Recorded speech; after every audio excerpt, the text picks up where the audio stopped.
Hello students of Standard 3.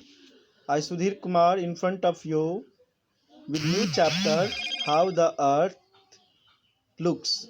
Right? Dear students, in last videos we have just studied about the first chapter. Right? I think you have not any doubt. I have also given some questions. Right? I think you have written down. If the students you have any problem, then you can call me. It is also request to all parents, please help your ward or students to study, or if any doubt then tell, or you can call me directly.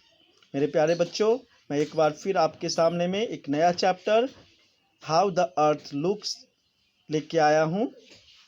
मुझे पूरा विश्वास है कि आप लोग सही ढंग से पढ़ रहे हैं और नोट्स भी कर रहे हैं। इसलिए मैं जो ग्राफिक्स पे लिखता हूँ उस ग्राफिक्स को पे लिखे हुए सारे कंटेंट को आप अपने नोटबुक पे लिखें और उसको याद करना है।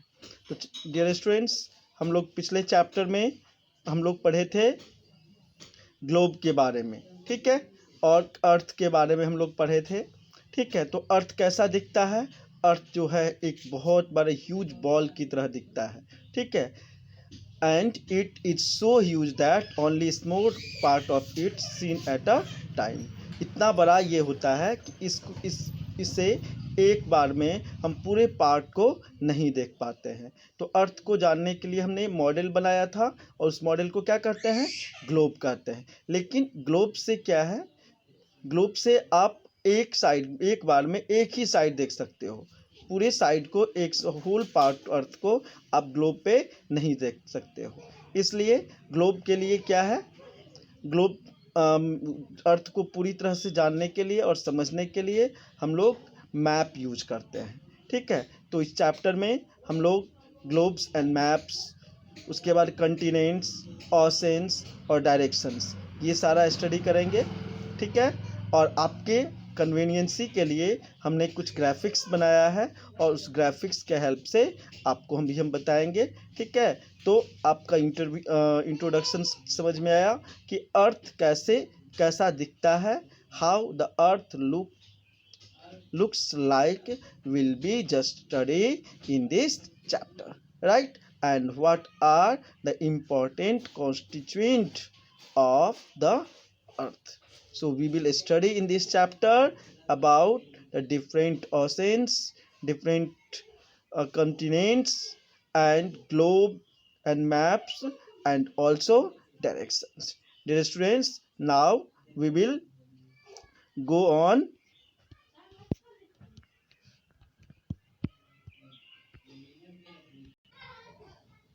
Dear students, you will see up. You will see.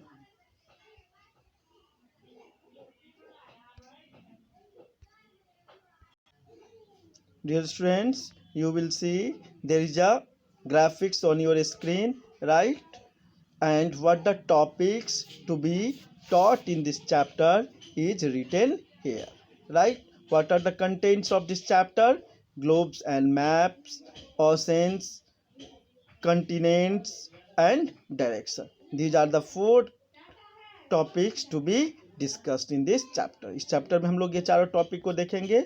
अब हम लोग सबसे पहले चलते हैं, नेक्स्ट ग्राफिक्स आपके सामने है, देखिए हाउ द अर्थ लुक्स। पहला चीज अभी ग्लोब के बारे में बताए और पिछले चैप्टर में भी हम लोगों ने पढ़ा था, a globe is model of earth, right.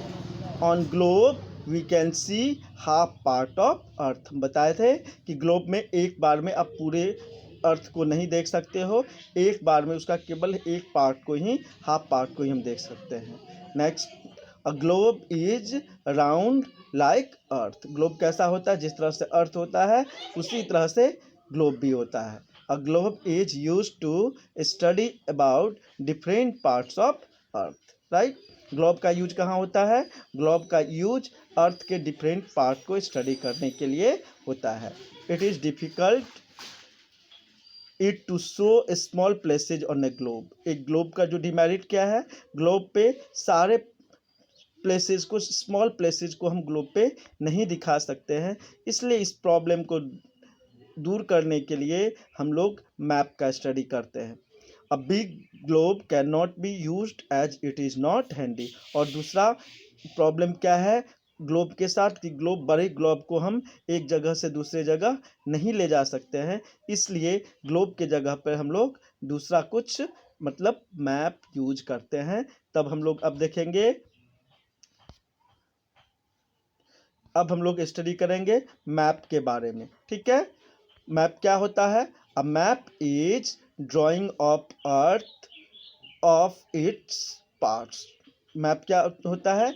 एक ये जो अर्थ हमारा है उसका ड्राइंग है, और अर्थ का कुछ पार्ट्स को भी मैप में, जरूरी नहीं है पूरे वर्ल्ड को ही दिखाएं, हम अर्थ में अर्थ के किसी पोर्शन को, किसी पार्ट को भी हम क्या कर सकते हैं? ड्राइंग कर सकते हैं। देखते हो आपका क्या होता है, घर में ज़मीन का भी कागज मतलब नक्शा होता है, ठीक है, वो भी एक मैप ही है। आपके डिस्ट्रिक्ट का भी मैप हो सकता है, आपके स्टेट का मैप हो सकता है, कंट्री का मैप होगा, आप अपने स्कूल में देखा होगा। उसी तरह से वर्ल्ड मैप भी होता है इट कैन बी स्मॉल और बिग। मैप जो होता है छोटा भी होगा और बड़ा भी हो सकता है। It is easy to carry because it can be folded. इसको एक जगह से दूसरे जगह ले जाना आसान होता है क्योंकि इसको हम क्या कर सकते हैं? फोल्ड कर सकते हैं। The map of world is called world map. वो मैप जिसमें कि हम वर्ल्ड का नक्शा होता है, वर्ल्ड का सारा ड्राइंग होती है, ठीक है, तो उसको हम क्या बोलते हैं? वर्ल्ड मैप बोलते हैं। The map which can be put on wall is called wall map. What is wall map? A wall map which can be put on wall. आप अपने दीवार पे टांग करके क्या कर सकते हो? आप वर्ल्ड मैप से पता कर सकते हो कि कौन सा कंट्री कहाँ पे है। ठीक है, I think it is clear to everyone right now. Atlas. अब एटलस क्या होता है? तो डिफरेंट मैप्स का जो कलेक्शन होता है, तो मैप्स के कलेक्शन के बुक को हम एटलस बोलते हैं। ठीक है, what is atlas? A books of map is called Atlas.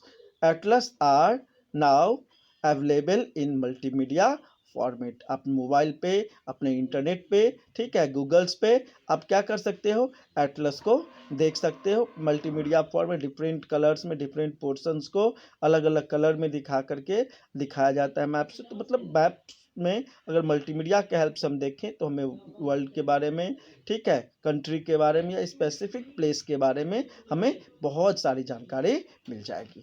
ठीक है dear students, I am understanding you are just getting clearly. ठीक है, वट जो भी आपको स्क्रीन पे दिख रहा है इसको आप अपने नोटबुक पे ज़रूर नोट करें। ठीक है डियर स्टूडेंट्स, अब हम लोग आगे देखेंगे। मैप हमने देख लिया, ठीक है, अब हम लोग देखेंगे डायरेक्शंस। ठीक है, तो हाउ मेनी डायरेक्शंस, हम ग्लोब पे, हम मैप पे डायरेक्शंस कैसे डिसाइड करते हैं? ठीक है, तो मैप में to locate a place we need to know direction. ठीक है, मैप में किसी प्लेस को लोकेट करने के लिए हमें डायरेक्शंस की जानना ज़रूरी है। अब मैप का डायरेक्शन जो होता है वो थोड़ा सा डिफरेंट होता है। क्या डिफरेंट होता है? तो मैप का सबसे ऊपर का हिस्सा, जो ऊपर का जो पार्ट होता है, मैप का ऊपर का पार्ट क्या कहलाता है? नॉर्थ होता है। मतलब at the top, north is at the top, south is at the bottom. मतलब मैप के सबसे के नीचे वाला पोर्शन वो बॉटम हुआ, वो साउथ कहलाता है। हमारा राइट हैंड साइड, अगर एक आदमी को खड़ा कर लिया जाए, आप खुद स्टैंड हो जाओ, खड़े हो जाओ, और आपका सर जो हो गया तो नॉर्थ हो गया, आपका पाँव जो हो गया वो साउथ हो गया, आपका राइट हैंड हो गया ईस्ट, और आपका लेफ्ट हैंड हो गया west. Means top of map is north, bottom of map is south, right portion of the map is east, and left portion of the map is west. Now I think it is clear how many directions of a map? 4: top, north, bottom, south, east, right, west, left. Clear? आप अपने घर पे खड़े होकर के आप इसको पता करना है, बताना है। ठीक है, एक मैप अगर आपको अवेलेबल हो तो मैप, एक छोटा सा मैप भी आप देख सकते हो आप अपने मोबाइल पे, और उससे पता कर सकते हो। ठीक है, अब हम लोग देखेंगे ओशंस। ठीक है, ओशंस, आपको पता है मेरे प्यारे बच्चों कि एक पूरा ये जो अर्थ है, पिछले वीडियो में भी, पिछले चैप्टर में भी बताया था मैंने कि जो अर्थ का 3/4 पोर्शन है वो केवल वाटर से भरा हुआ है और केवल 1/4 पोर्शन में ही लैंड है। ठीक है, तो we know that 3/4 part of earth is water. और वाटर में क्या होता है, an ocean is a very large water body. अब वाटर, जितने भी बड़े बड़े समुद्र हैं, मतलब वाटर बॉडीज को डिफरेंट ओशन में डिवाइड कर दिया गया है। तो ओशन क्या होता है, ocean is a very large water body, right. Ocean is a large water bodies, right. There are 5 oceans: the Pacific Oceans, the Atlantic Oceans, the Indian Oceans, the Arctic Oceans, and the Southern Ocean. These are the 5 oceans, right? So dear students, in today's video it is enough. I will come in front of you with next video, right, in which we will give more information. Thank you. Have a nice day and